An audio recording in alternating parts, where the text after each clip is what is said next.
Welcome to today's discussion on a pressing issue gripping the United Kingdom in late May 2025. A record surge in migrants crossing the English Channel in small boats, raising serious questions about our border security. On one Saturday alone, official figures reported a staggering 1,194 people making the perilous journey from France to England aboard just 18 small boats. This was the highest single-day total in 2025, pushing the year's provisional count to nearly 14,800 by May's end, a 30 to 42% increase compared to the same period last year.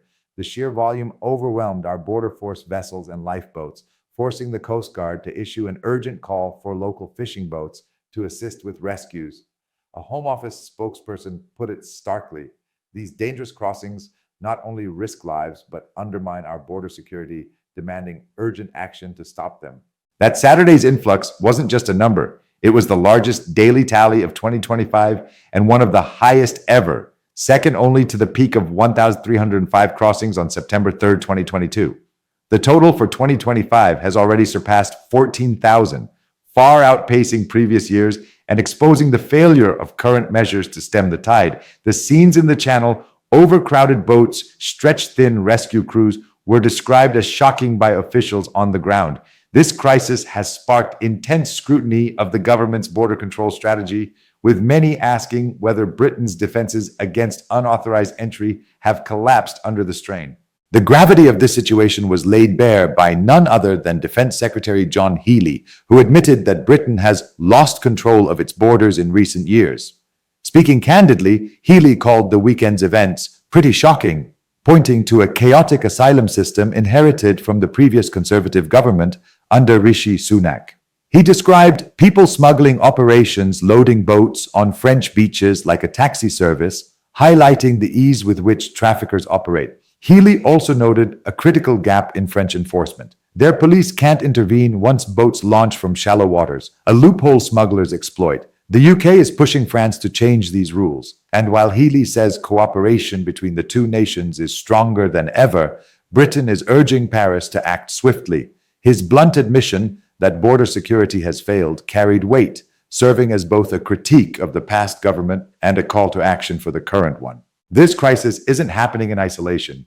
Across Europe, countries like Germany are cracking down with mass deportations and tougher asylum rules, inadvertently driving more migrants toward the UK. Germany alone deported over 6,300 people between January and April 2024, a third more than the previous year, with new laws enabling faster removals and aggressive tactics like late-night police raids. One Iraqi Kurd in Germany described the fear of these raids, noting a rise in asylum rejections pushing people to flee. Many, like Ahmed, an Iraqi Kurd who fled Germany after a deportation attempt, are now in northern France, planning to cross the Channel. This trend isn't unique to Germany. France, Austria, the Netherlands, Sweden, and Italy are all tightening their policies, from naval blockades to offshore processing deals. As Europe becomes a less viable refuge, migrants see the UK as a safer haven, drawn by the English language, diaspora communities, and perceptions of a more accessible asylum system.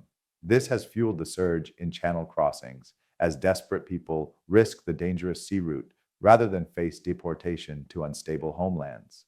Here at home, Prime Minister Keir Starmer's Labour government is facing a political firestorm. The opposition, led by the Conservatives, has seized on the 1-200 migrant day as a day of shame, with Shadow Home Secretary Chris Philp accusing Labour of reducing Britain to chaos on the high seas. He's criticised Starmer's decision to scrap the Rwanda deportation plan, arguing it removed a deterrent and left Labour's pledge to smash smuggling gangs in tatters. The media has been relentless, with headlines screaming about a border security collapse and outlets like LBC News quoting Starmer's lost control admission. Public outrage is palpable, with far-right protests and social media amplifying fears of unsecured frontiers. Yet, humanitarian voices argue that harsh crackdowns betray British values and fail to address the root causes of migration, war and persecution, leaving Starmer caught between anti-immigration critics and his party's progressive wing, who warn his rightward shift risks alienating Labour's base. In response, the Starmer government is rolling out tougher measures. They've scrapped the Rwanda plan, focusing instead on smashing smuggling gangs through intelligence sharing and enhanced operations in France, where UK funding is helping seize boats and engines. A new deal with Germany makes smuggling to the UK a crime there, closing a legal loophole. At home, Labour's border security, asylum, and immigration bill aims to tighten the system, doubling the time migrants must stay before qualifying for permanent settlement and proposing faster deportations for those who enter illegally.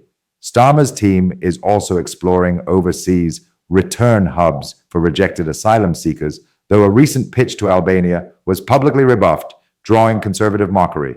Despite these efforts, public trust is eroding. Polls show only 1 in 4 Britons trust Labour on immigration, while Nigel Farage's Reform UK, capitalizing on public frustration, now leads with 37% trusting their immigration policies.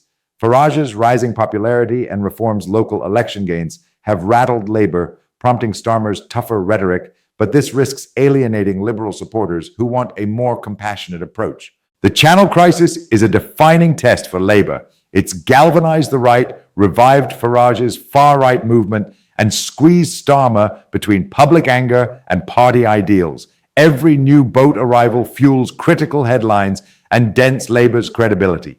With an election looming, Starmer must show results. Fewer boats, restored order, all risk a seismic shift in Britain's political landscape, where Reform UK could upend the two-party system. This isn't just a humanitarian or enforcement challenge. It's a political fault line reshaping voter loyalties and alliances across the UK. Thank you for watching.